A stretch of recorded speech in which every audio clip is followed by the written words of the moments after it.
You know who it is, the horror flick, Super 6, Big Mitch. And I'm kicking in those with 03 O's. And I'm bringing 28 101s because we Vegas sons. It's the metal lands. It's the metals, man. And you already know what it is. I don't play with it. I stay on them things with it. Watch this. Bam! Quit it. Hubba dub. You already know what's up, scrub. Welcome to Vegas Chronicles with your man Big Mitch, the horror flick from Super 6. Today, I'm gonna talk about slipping in Vegas. Everybody done got caught slipping in Vegas, huh? If you ever played this game in Vegas, in these streets, you didn't got caught slipping. You know, but before I get to that, let me answer this question this brother asked me. I think his name is Card. I don't mind going over stuff that I already talked about, you know, but I'm not gonna go too much in it because I already did segments on it. So I'm gonna just answer the question and then I'm gonna move on. You asked me when did the six O's migrate to Casa Rosa or Rose Garden from Carry Arms, and I would say that was around. They actually began really leaving toward around 88. You know, around 88, 88, 88 is when they start leaving. That's when we had that fight over there behind that security guard office facing West Street. It's a big parking lot that used to be behind the security guard office that faced West Street. We had a fight up over there with those cats, you know, and after that fight, they pretty much just, you know, they went to Sydney Sue, and they also went to Casa Rosa and down there. But it was around 88, you know. But I did a video on that already. You can go find that and get the full details about that. But I want to talk about slipping. Everybody that's been gang banging or have gang banged, then either been caught slipping by another gang or have caught people slipping that was from the opposite opposing gang. And you know, I'm gonna just talk about me, you know, because I've caught a bunch of people slipping, and I have been caught slipping. You know, that's just a part of the game. You know, like I said, the 50s got me in McNair's Quick Check. You know, I got caught slipping by the Hoovers when they was in Valley View back in '89. You know what I'm saying? I got caught slipping by them up in Stop and Shop. You know, so I had my incidents when I got slipping a whole bunch of times. But on this particular day, you know, it was Vegas Chronicles. It was me and I had a homeboy named Bam Bam DeAndre Gray. You know, he resting in peace. But we was just getting up out of Elko, you know, and this was back in like late 80, 89, you know, 90, 89, 90, somewhere up in there. But nevertheless, we decided we wanted to go to Doolittle and lift weights because we was still in that weightlifting type of, you know, mode from being locked up in Elko and all that old stuff. So we decided to go up there. Now, he out, I'm fresh out. We ain't been out no more than a month or so. You know, we both walking around with little bitty curls in our hair and all that old stuff, you know what I'm saying? He got on green shoes, black socks, green shorts. He banged out, right? I got on all black. So we go up to Doolittle. We just going to lift weights, you know? So we go up there. We lift weights. We ain't tripping, you know. We just, you know, minding our own business. So we driving iron and stuff like that, you know. We been there, we was in there as long as we could, you know. So about an hour we lift weights. So I didn't know that he had family members that stayed in Paru turf, you know. And since we was at Doolittle, he wanted to go over there. I'm like, hell no, we ain't going on Paru. I'm not gonna go over there to no Paru turf. Boy, you crazy? Especially at this time too, we was really funky with them dudes, you know. And he was like, "We good," you know.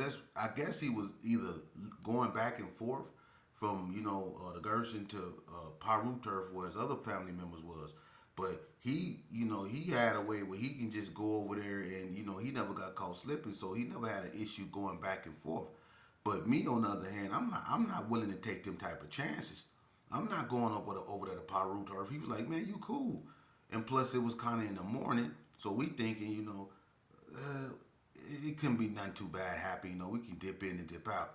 But I really don't want to go, And he was like, "Come on, you know what I'm saying? You gonna be all right? Don't nobody even be out up over there like that." And I'm like, bull crap. You know what I'm saying? Yeah, they do. And he was like, nah, you good. So he, after going back and forth about 10 minutes, I decided, you know what, let's go. We go over there, right?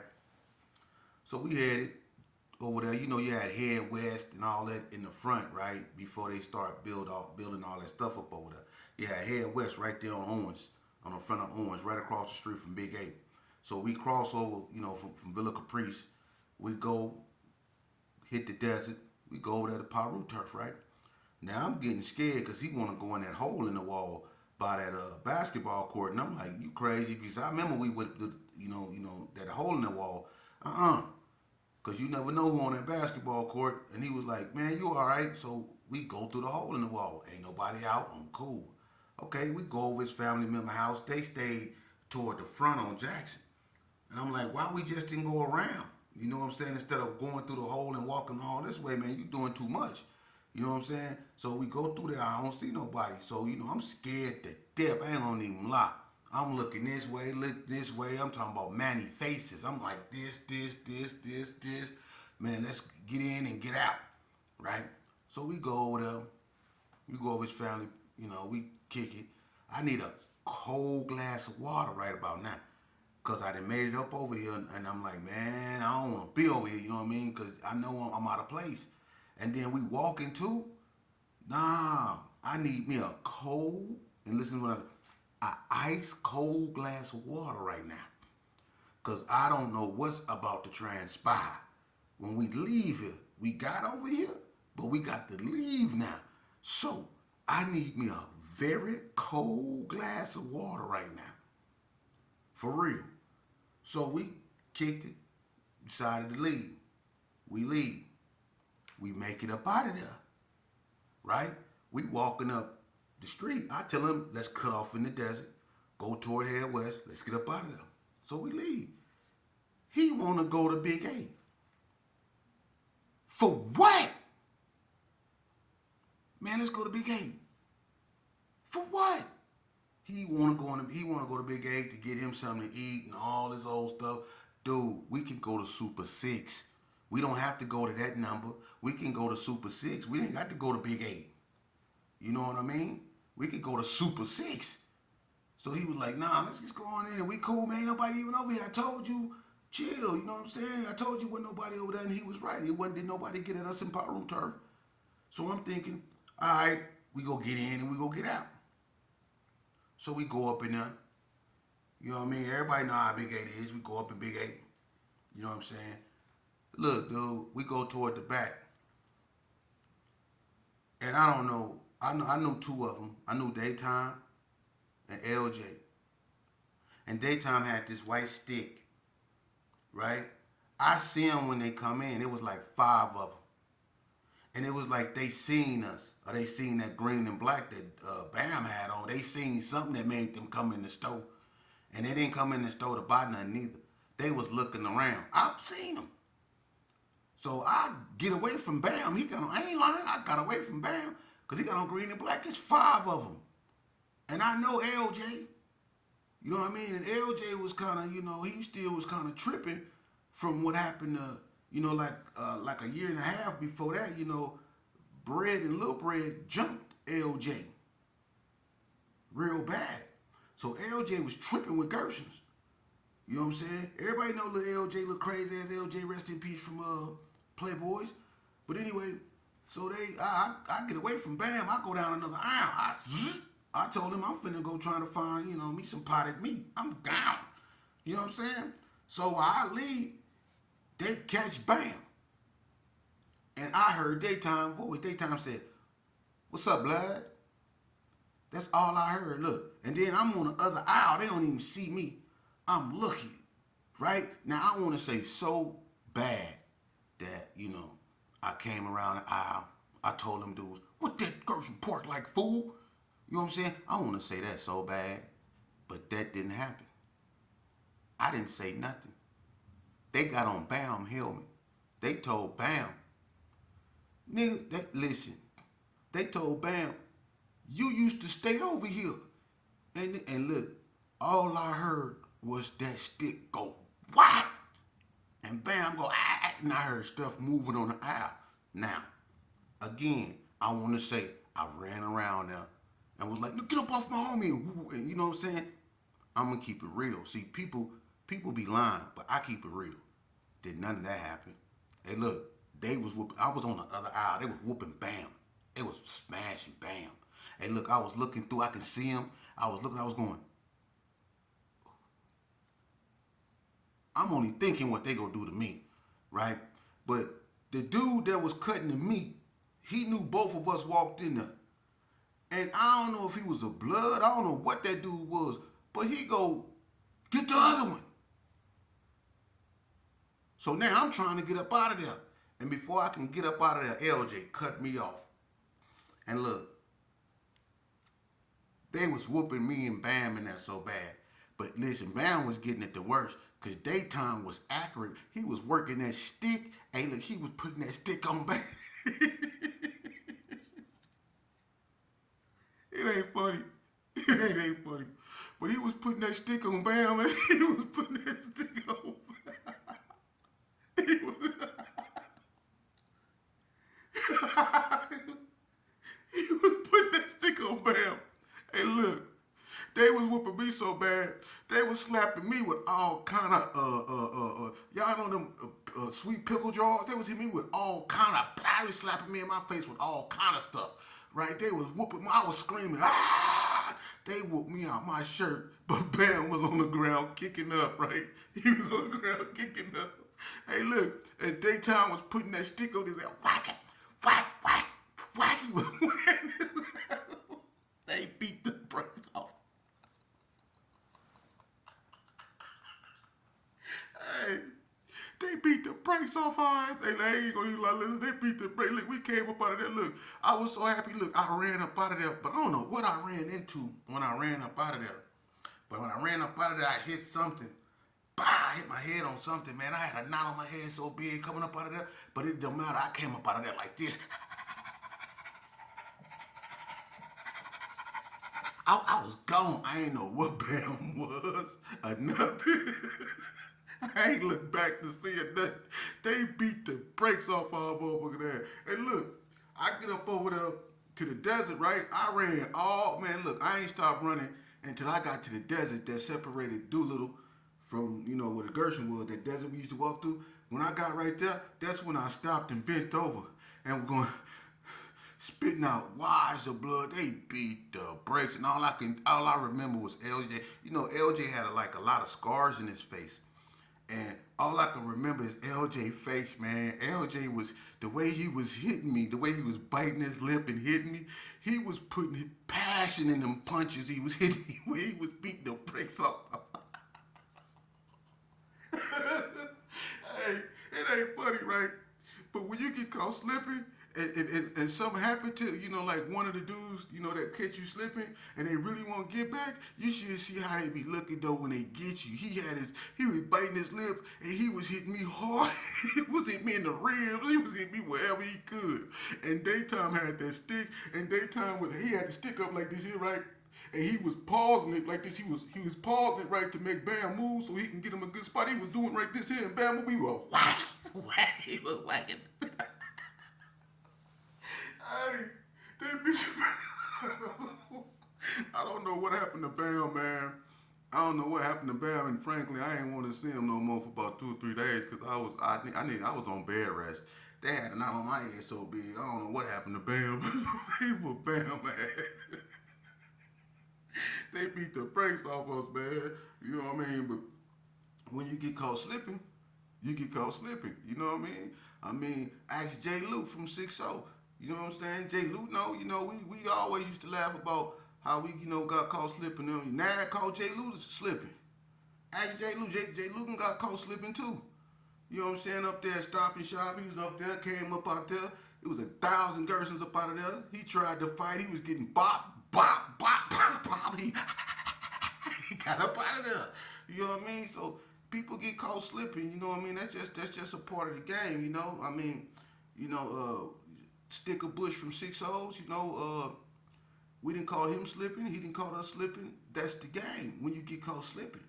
You know what I'm saying? When you out of place and you somewhere you ain't supposed to be. You know what I'm saying?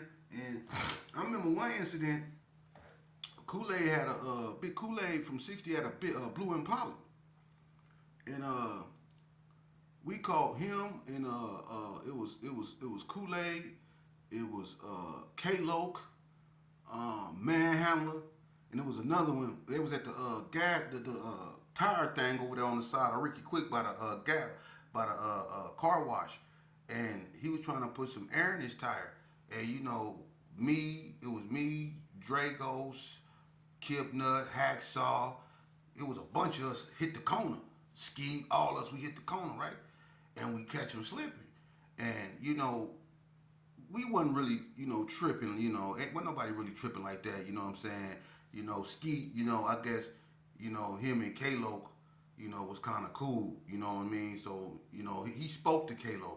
But Ghost, Dragos, and Kool-Aid mean mugging each other, right? So Ghost asked tell Kool-Aid, what you looking at? And Kool-Aid was like, what you looking at? You know what I mean? So they get into it, Nut got a thing. Nut finna, start blowing. Ski tell Nut, chill out. You know what I mean? Nut was like, F these, you know what I'm saying? Nut was tripping. You know what I'm saying? But Skeet stalled it out. But at the same time, the 60s wasn't armed and they was, and Nut had them. I ain't gonna even lie. But if it don't be for Skeet, it be ugly. You know what I mean? But if you ever been in the game and you ain't never got caught slipping, you ain't never came outside. You ain't never came outside. Some of everybody done got caught slipping. Some of everybody done got caught slipping. If you ain't get caught slipping, you ain't never came outside. For real. I done been on a block over there on Laurie, and been sitting out there in the front. And the only thing that saved me that, cause I used to be sitting on the wall, or I'd be sitting over there in front of my cousin Rusty them house. And, a lot of times, them 60s will come through there.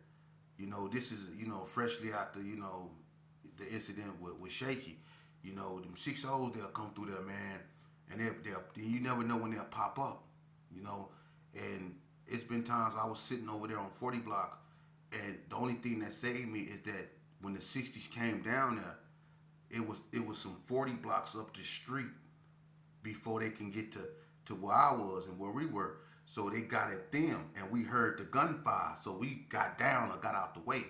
But if them 40 blocks was never up the street and the 60s came up, they would have called us slipping on many occasions. So the 40 blocks, they started doing things to offset that so they wouldn't be put themselves in a position to be caught slipping. So they started doing things. I ain't got to put it out there. They know what it was, you know what I'm saying? So it is what it is. But if you ever played this game, and you never got caught really slipping, you never really came outside because everybody got caught slipping. And I'm going to tell you something. I said this a long time ago. I'm going to give you another one, a brutal one. I get a phone call early in the morning from the county jail. It's Lil Bread, right? He tell me, he said, hey, go up over there. Something happened to Bread. I'm like, what you mean? He talking about over Melissa's house, my cousin Melissa, in the little Carry Arms. So I get up, I jump up, I run up over there, right? Soon as I'm coming over there, I see this black 5.0 pull up. That's Sonny. Sonny jump out, man, what's going on? I say, I don't know. So me and Sonny, we get together, we go up the stairs, we knock on the door. Don't nobody answer the door. Sonny like, is he even here? I say, look, Brad just called me from the county and told me to come over here. So Sonny knock on the door, then nobody answered. So finally you hear this creaking coming. You can tell somebody slowly walking toward the door. And Sonny get away from the door, you know what I'm saying, pull his thing out like, what the fuck going on over here? So Brad opened the door. Brad got on Melissa house shoes, those puffy house shoes, slippers you put on. He got on some of those with a hammer turned upside down, peeping outside the window, peeping outside the door. So Sonny like, what's up? He let us in. We come in the house. The whole house shot up. It's bullet holes everywhere in the house. We like, what the hell going on over here? So we hear somebody in the back. They kind of like crying. We go in the back. It's Melissa. So Sonny asked, Brad, like, what happened? This is what happened. Brad was waiting on Melissa to come home. She didn't come home, so he got mad and he broke in the house. And he turned all the lights off and he was waiting on her. And Melissa didn't come home till late at night, right? And when she came home, she bought Kayla from Paru and two more Bloods. And Lay know I'm not lying. Lay remember this. And when she opened the door, it was pitch black in the house. He turned off all the lights. When they went in there and she turned on, I guess, the kitchen light, bread came from the back. And when bread came from the back, it went down. You know what I mean? It went down. It went down. You know what I'm saying? And, you know, Bread and Lay, they was already into it. Bread and Tony Poole was already into it, you know, and at this time, Lay them was out there putting in work. You know what I mean? They was out there on one. You know, this way back in the day. But they was on one. Everybody remember them jackers. They had some cold jacker. That was a cold jacking crew. Tony Poole, Larry Brown, and Kayla. That was a cold jacking crew there. For real. Look, we was trying to get Roy Loke brother Moon. I don't know if people remember Moon. Y'all remember Moon? I think he a Damu from California. Fat Moon. We was trying to get Moon, and before we can even get to him, he already been got. You know what I'm saying? They already jacked him. You know what I mean? But it is what it is. But it went down up in that house. You know what I mean? And, you know, Brad could have lost his life. You know, and in that episode, unfortunately, it didn't go. You know, he didn't get hit, but you know, getting caught slipping like that. You know, they didn't know he was in there. He didn't know they was coming in there. So who slipping is irrelevant. What happened was that gunfire, and Brad could have lost his life that day. You know what I mean? But that's just how it be. And then notice it be behind them females, like I always say. You know, so people get caught slipping. You know, and it be ugly. You know, but I'm gonna get more into that on my next episode. You know, and you know, shout out to everybody that been supporting me. You know, I'm slowly building it up. I got a lot of people that want to work with me, and what I'm doing, and I can't wait for that to happen. And if people want to come on my platform and spit their history, I'm here for that too. You know, because I don't claim to know everything. I don't. You know, it's like you have like Squad, Wood, and stuff that came after my era that I don't too much know nothing about, that I can't speak of, that's a part of Vegas history too.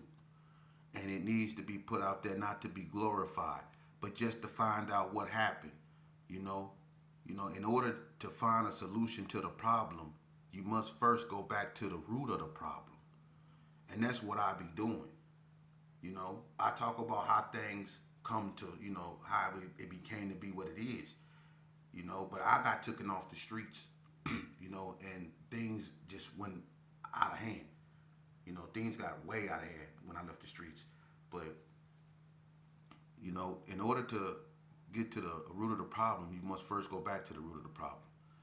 You know, and I'm just doing what I can, my due diligence, to right my wrongs. I don't want to do this, you know, and I'm not doing this. I don't care about the money. I don't care about none of that. What I care about is saving lives, man. And, you know, what I feel I'm obligated. I was out here in these streets, man, and I was one of the ones that was, you know, making it seem cool to disrespect old people, to shoot people, to rob people, to brutalize people. I was one of those guys that was the reason why people didn't come into Gershon, man. People that only wanted to come to, you know, visit a family member or, you know, that was minding their business. But people like me who didn't have no self-esteem, no self-image, nothing to do, no guidance or nothing, wanted to hurt them for no apparent reason other than they wasn't from over there. And I'm pretty sure that's probably why a lot of other people did what they did in their neighborhoods, you know. But we have to accept that we were our own problem. And we can't keep claiming. One thing I don't like about, you know, us as a people that we tend to do, not all, but we tend to pretend we're victims of something. And the only thing that I've been a victim of is my own circumstances. because I put myself in the situation to where I ended up in prison. I put myself in a situation that led to my unfortunate circumstances. I put myself in there. And a lot of us put ourselves in them situations that led to unfortunate circumstances. So we got to quit playing this victim role. Okay? Every time I went to court, I never went to court as the plaintiff. I was always the defendant. Every time. I ain't never went to the court as a plaintiff. I was always the defendant. I was always the perpetrator. So I've never been a victim of nothing. I've never been a victim of no racial injustice system. Maybe I have, but I'm gonna tell you something. The only injustice system that I've really been a part of is self-injustice. I was my own Ku Klux Klan. I was my own skinhead. I was my own what we call racist. Did nobody come in my neighborhood, or did nobody come after me calling me a little black N-word or trying to, none of that. I was the one chasing little black boys, calling them the N-words, trying to do harm to them. So who's the real racist? We need to quit playing victim and accept the fact that and I'm not saying all of us, the ones that is offended by this, no, I'm talking about you. We're the reason why the community is the way it is.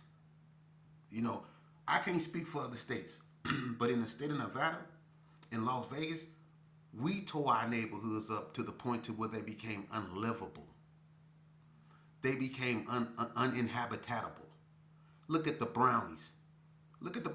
When Jan Larry Jones was mayor,